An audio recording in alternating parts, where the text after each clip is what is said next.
नमस्कार, आपको बता दें कि अमृता अस्पताल फरीदाबाद ने उन्नत न्यूरोलॉजी के क्षेत्र में एक महत्वपूर्ण उपलब्धि दर्ज की है। अमृता अस्पताल अब तक 30 से अधिक डीप ब्रेन स्टिम्युलेशन सर्जरी सफलतापूर्वक पूरी की है। डीबीएस प्रक्रिया में मस्तिष्क के विशेष हिस्सों में पतले इलेक्ट्रोड लगाए जाते हैं। इन्हें त्वचा के नीचे प्रत्यारोपित एक विशेष उपकरण से जोड़ा जाता है, जो असामान्य विद्युत संकेतों को नियंत्रित करता है। जब दवाइयों से राहत नहीं मिलती, तब ये तकनीक पार्किंसंस, डिस्टोनिया और एसेंशियल ट्रेमर जैसे रोगों के लिए जीवन बदलने वाला विकल्प साबित होती है। पार्किंसंस के लक्षण हाथ पैरों में कंपन, अकड़न और धीमी गति से चलना है। वहीं डिस्टोनिया में मांसपेशियों के अनियंत्रित संकुचन, दर्द और शरीर के मुड़ने जैसे लक्षण सामने आते हैं। अमृता अस्पताल अब डीबीएस को और सुलभ बनाने, प्रारंभिक निदान को बढ़ावा देने और डॉक्टरों के लिए प्रशिक्षण कार्यक्रम विकसित करने पर ध्यान केंद्रित कर रहा है। ये लोगों के सामने जो जिस तरीके की नई बीमारी के बारे में बताया, ये बीमारी किस उम्र से शुरू होती है और लास्ट कहाँ तक जाती है? क्या ये बच्चों में भी पाई जा सकती है? ये पार्किंसंस डिजीज जो बोला जाता है, ये एक्चुअली उम्र की बीमारी है। 50 साल के बाद या 60 उम्र के बाद किसी को कंपन शुरू होती है एक ही तरफ, उसके बाद चलना फिरना मुश्किल हो जाता है और वो बहुत स्लो हो जाते हैं, तो इसको पार्किंसन डिजीज कहते हैं। ये वेरी रेयरली छोटी एज में आ जाता है। क्या कोई खान पान की कमी से या बॉडी में कोई और कमी से या कहते विटामिन इनकी कमी से होता है या नहीं, ये विटामिन की कमी से नहीं होता है। ये समझो जैसा हमारा एज बढ़ते जा रही है, दिमाग में एक जगह पे, सिर्फ उस जगह पे जो भी नसें होते हैं उसका एज बहुत ज़्यादा बढ़ गया। वो जो काम करना है, डोपामिन बोल के एक केमिकल है, वो जो निकलनी है वो निकलने में कमी हो जाती है। इसीलिए कंपन शुरू हो जाता है, स्लोनेस शुरू हो जाती है, वो कड़कपन रहता है, वो आसान से हिल नहीं पाएगा, आसान से बैठ नहीं पाएगा, उठ नहीं पाएगा, तो ऐसा शुरू होता है। वो धीरे धीरे शुरू होकर 2-3 साल में दवाई खाने से ठीक रहता है। वो डोपा दवाई हम मुंह से देख सकते हैं, वो पेट से अब्जॉर्ब होकर खून में निकल के सिर में चले जाता है। लेकिन धीरे धीरे क्या होता है, दवाई का ज़रूरत ज़्यादा होता है, उसके बाद दवाई की साइड इफ़ेक्ट चालू होती है, दवाई काफ़ी नहीं पड़ती और कुछ इलाज की सोचनी पड़ती है। तब मूवमेंट डिसऑर्डर स्पेशलिस्ट की ज़रूरत होती है और हम जैसा ऑपरेशन की ज़रूरत होती है। जब हम चुन के डिसाइड करते हैं ये डीप ब्रेन स्टिमुलेशन ऑपरेशन की लायक है। जो काम डोपामिन दवाई से होती है, वो काम हम करंट से चलाते हैं। अंदर जहाँ पे कमी है वहाँ हम करंट चलाएंगे तो वही फ़र्क हमको मिलता है। तो क्या पेशेंट लाइफ टाइम तक उसी करंट से ही मतलब जिंदा रह सकता है या फिर कुछ समय के बाद वो रिकवरी भी कर सकता है? नहीं, ये रिकवर नहीं होता है, ये वो करंट से डिपेंड होते रहेगा और इसके पीछे वो बीमारी भी आगे बढ़ते जाएगी। तो ये बीमारी का पूरे के पूरे निवारण नहीं है, लेकिन बीमारी का लक्षण को कम करेगा। क्या ये जिसने आपने जिसको मशीन लगाई है, जिसका ऑपरेशन किया, तो वो रेगुलर उसको डॉक्टर की निगरानी में रहना पड़ेगा या और कहीं वो महीने 15 दिन के लिए अगर बाहर जाना चाह रहा है तो क्या वो जरूर जा सकता है। हर 3 महीना या 6 महीना की एक बार डॉक्टर से कांटेक्ट करना उचित है, सब ठीक ठाक चल रहा है कि नहीं देखने के लिए। अगर उसकी सिम्टम कंट्रोल पे है, साल में एक बार भी काफ़ी रहेगा। अगर बीमारी बढ़ते जा रही है तब करंट बढ़ाने की ज़रूरत पड़ती है, तब जब आवश्यकता होता है तब डॉक्टर से मिलना पड़ेगा। लेकिन वो नॉर्मल लाइफ जी सकता है, बाहर जा सकता है, टूर कर सकता है, विदेश जा सकता है, सब कुछ कर सकता है। क्या कोई ऐसा भी केस है जिसको आप ट्रीट कर रही हूँ और आपकी उम्मीद के मुताबिक उसको सफलता नहीं मिली?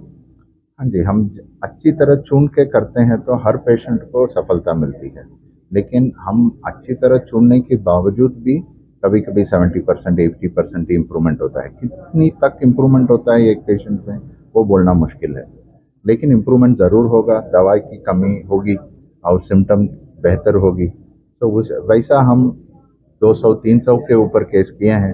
तो सब पेशेंट की अच्छी तरह चुन के करते हैं तो सब पेशेंट अच्छे रहते हैं। कभी कभी ऑपरेशन की साइड इफ़ेक्ट हो जाता है, उससे थोड़ा बीमार पड़ जाते हैं, तो वो बहुत रेयर है। कुछ इन्फेक्शन हो जाता है, ब्लीडिंग हो जाता है, वो 100 लोगों में 1 या 2 लोगों को हो सकता है, नहीं तो 98% सेफ है। जैसे आपने किसी भी पेशेंट का इलाज किया और उसके बाद उसको कोई गंभीर बीमारी हो गई, तो उस बीमारी का इलाज कराने के लिए कि उसमें ये अड्डा नहीं आता है। ये दूसरा बीमारी कुछ भी होगी उसका इलाज आराम से कर सकते हैं। कोई भी ऑपरेशन करना है तो वो भी हो सकता है। वो समय और अगर बैटरी बंद करना है तो हम शामिल रहते हैं और मदद करते हैं। आज आपने जिस बीमारी के बारे में जिक्र किया, क्या लग रहा है ये किस उम्र के बाद ये बीमारी होती है नहीं? यूजुअली पार्किंसन डिजीज 50 के बाद होती है, लेकिन डिस्टोनिया बचपन में भी हो सकती है, बच्चों में ज़्यादा दिखती है। और पार्किंसन डिजीज अगर आप देखें तो इसकी काफ़ी मात्रा में मरीज हैं। आपके घर के आसपास भी लोगों को कंपन होता है, पार्क में टहलने जाते हैं वहाँ देखते होंगे 2-3 लोग धीरे धीरे चल रहे हैं, हाथों में कंपन है। और सबसे जो दुख की बात है कि लोग इसका मजाक बनाते हैं कि किसी को भी कंपन हो गई या कोई भूलने लगा तो कहते हैं कि अरे ये तो बुढ़ापे की निशानी है, तो सठिया गए हैं इसलिए कंपन हो रहा है, इनकी याददाश्त कमज़ोर हो गई है। लेकिन ऐसा नहीं है, आप उसका मजाक भले ही बनाएं, लेकिन जो मरीज उसको झेल रहा है, जो उससे परेशान है, उसकी व्यथा अगर आप सुनेंगे तो आपको बेड पे ऐसे लग रहा है जैसे तड़प रहा है, काँप रहा है, चल नहीं पा रहा है, बोल नहीं पा रहा है। और वही मरीज मान लीजिए ठीक हो जाए तो उसका देखिए क्वालिटी, घर वाले परेशान हो जाते हैं बेचारे। अगर मान लीजिए जैसे आपकी वाइफ को हो जाए या आपके हस्बैंड को हो जाए तो आप उसको लेके जगह हर अस्पताल लिफाफा लेके MRI से कहते हैं कि भाई कोई इलाज मिल जाए, कोई कारगर इलाज मिल जाए। जेब में पैसा है लेकिन इलाज नहीं है। तो कहने का मतलब है कि ये लोगों को बताना बहुत ज़रूरी है कि इसका इलाज है, और इलाज सही इलाज करना ज़रूरी है। और इलाज अगर सही है, कारगर है, तो मरीज फ़ायदा करेगा। कितने % लोगों में ये बीमारी पाई जाती है और इसका मुख्य कारण क्या है जिससे ये बीमारी होती है? इसका मुख्य कारण देखिए, जैसे आजकल आपने सुने होंगे कि हार्ट अटैक 30 साल के लोगों को हो रहा है। लोग रोज जिम जा रहे हैं फिर भी हार्ट अटैक हो रहा है। तो कहने का मतलब है कि कई बार बीमारी का कारण नहीं होता, वो एक आनुवंशिक है कि उसके शरीर में बीमारी होना था, हो गया। लेकिन कुछ कारण है, जैसे मैंने कहा नींद की बहुत ज़्यादा गोलियां लेना, वो एक बहुत बड़ा कारण है। हमने देखा है गैस की गोलियां लेना, तो अगर आप गैस की गोली लेते हैं, नींद की गोली लेते हैं तो मत लें, अनलेस अनटिल बिल्कुल ज़रूरत ना हो, आपका डॉक्टर आपको बोले ना, मत लें, अन्यथा गोली ना लें, क्योंकि दवाओं से बहुत ज़्यादा होता है। ये जितनी ज्यादा दवा खाएंगे उतना बिल्कुल है कि हो बिल्कुल जाएगा। बिल्कुल बिल्कुल उसके साइड इफेक्ट से हो सकता है। घर में अगर कोई बीमार है, अगर जो शुरुआत में लक्षण है, तो क्या प्रिकॉशन करने चाहिए जिससे मतलब प्रिकॉशन ये लेना है कि डॉक्टर के पास जाना है, जो डॉक्टर दवाई बता रहा है उसको फॉलो करना है। अच्छा, जो आप अभी इलाज बता रहे हैं, जिस तरीके से चिप और मैग्नेट की बात कर रहे हैं, तो क्या वो लाइफ टाइम तक लगाने की जरूरत है? ये वायर इतना पतला होता है कि बिल्कुल जैसे बाल के बराबर पतला होता है, तो ये ब्रेन में चला भी गया तो ये कुछ नहीं करेगा। जैसे मान लीजिए 15 साल, जैसे डिस्टोनिया, पार्किंसन की बात नहीं कर रहा हूँ, डिस्टोनिया की बात कर रहा हूँ। इसमें कई बार क्या होता है कि बचपन में लगाया और पेशेंट ठीक हो गया, 8-10 साल के बाद पेशेंट ठीक हो गया, तो उसको बंद कर सकते हैं, निकालने की भी जरूरत नहीं है, उसको बस स्विच ऑफ कर दिया, वो ठीक है। नहीं, जिस तरीके से अगर वो बॉडी में लगी रहे, वो कहीं ऐसी जगह पे जहाँ पे जो हाई लेवल के मैग्नेट, मैंने कहा ना, हम आपको सर्टिफिकेट दे देते हैं, तो सर्टिफिकेट लेने से ना एयरपोर्ट पे आपको कोई परेशान करेगा नहीं, आपको मॉल में परेशान करेगा। और MRI करनी है तो उसको 5 मिनट के लिए बंद कर दिया, MRI करा लिया, फिर नॉर्मल आ गया। फिर उसके साथ में जो पेशेंट है वो लाइफ टाइम जी सकता है? बिल्कुल जी सकता है, बिल्कुल कोई दिक्कत नहीं। मैंने कहा ना, सर्जरी 89 में पहली बार हुई थी, अब 40 साल हो गया सर्जरी का, आज की सर्जरी नहीं है, और मरीज 30 साल 40 साल से चल रहा है, कोई दिक्कत नहीं। अच्छा, जैसे मरीज कहीं बाहर गया और अचानक जो है मशीन में प्रॉब्लम आता है, तो हम एक पेशेंट को एक छोटा सा प्रोग्रामर देते हैं, बटन, उससे मरीज ऑन ऑफ कर सकता है बटन को। और ऑन ऑफ के बाद भी अगर वो किसी कारण से नहीं चली तब के चलेगी तो आप पास के हॉस्पिटल में चले जाइए, उससे आपकी जान नहीं जाएगी, अच्छा, मरीज की जान नहीं जाएगी, बस ये है कि चलने फिरने में दिक्कत आएगी, जैसे ही मशीन ऑन होगी फिर ठीक हो जाएगा। अब मशीन का कितने % आपको भरोसा है कि मशीन में प्रॉब्लम नहीं है? पर नहीं आती प्रॉब्लम क्या है, सर्जरी हो गई उसके बाद कोई दिक्कत नहीं आती। आप हवाई जहाज में बैठते हैं ना, भरोसा है तभी तो बैठते हैं, नहीं तो नहीं बैठते। अभी तक आपने कितने पेशेंट का ट्रीटमेंट किया है? 500 पेशेंट्स, ये नया अस्पताल है तो यहाँ 30 पेशेंट हो चुके हैं। कभी कोई ऐसे पेशेंट जिनको प्रॉब्लम लगातार नहीं, कई बार सर्जरी में क्या होता है कि पेशेंट अगर बहुत ज़्यादा एंग्जाइटी है तो उसका ब्लड प्रेशर बढ़ गया, तो सर्जरी हम थोड़ी देर के लिए टाल देते हैं, आधे घंटे के लिए, या फिर BP की दवा दी थी तो उसका थोड़ा एंग्जाइटी कम हो, क्योंकि आपने दिखाया कि आधा टाइम सर्जरी जो है ये होश में रहता है पेशेंट, हम उसका टेस्ट करते हैं, उससे बात करते हैं। तो कई बार हर आदमी की एंग्जाइटी लेवल अलग अलग होती है, कुछ पेशेंट एंग्जियस होते हैं तो उनकी BP बढ़ गया वो, या उनको थोड़ी घबराहट होने लगी तो आधा घंटा रुक जाते हैं, फिर चालू कर देते हैं, बाकी कोई दिक्कत नहीं है। सक्सेसफुल इलाज? यस। बीमारी थी पार्किंसन की, दिल्ली से रहते हैं बसंतपुर में, वहाँ से आए हैं। पहले ही पांडे जी देख रहे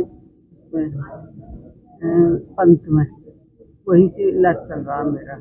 दिक्कत क्या आती थी आपको, क्या परेशानी होती थी? हिलती थी पूरी। अच्छा, तो जब से आपने इलाज कराया है पांडे जी से, अब कितने % आराम है आपको? 90-95% है। 90-95% आराम है। अच्छा, जो आपको मशीन लगी हुई है उससे कोई परेशानी, कोई दिक्कत होती है आपको? कोई दिक्कत नहीं है। बस 8 दिन में 10 दिन में चार्ज करनी पड़ती अच्छा, जिस समय के लिए चार्ज करनी पड़ती है तो मशीन को निकालना पड़ता है या फिर ऐसे ही चार्ज हो है। जाती है? ऊपर ही लग जाए पावर बैंक है। अच्छा, उससे चार्ज हो जाती है।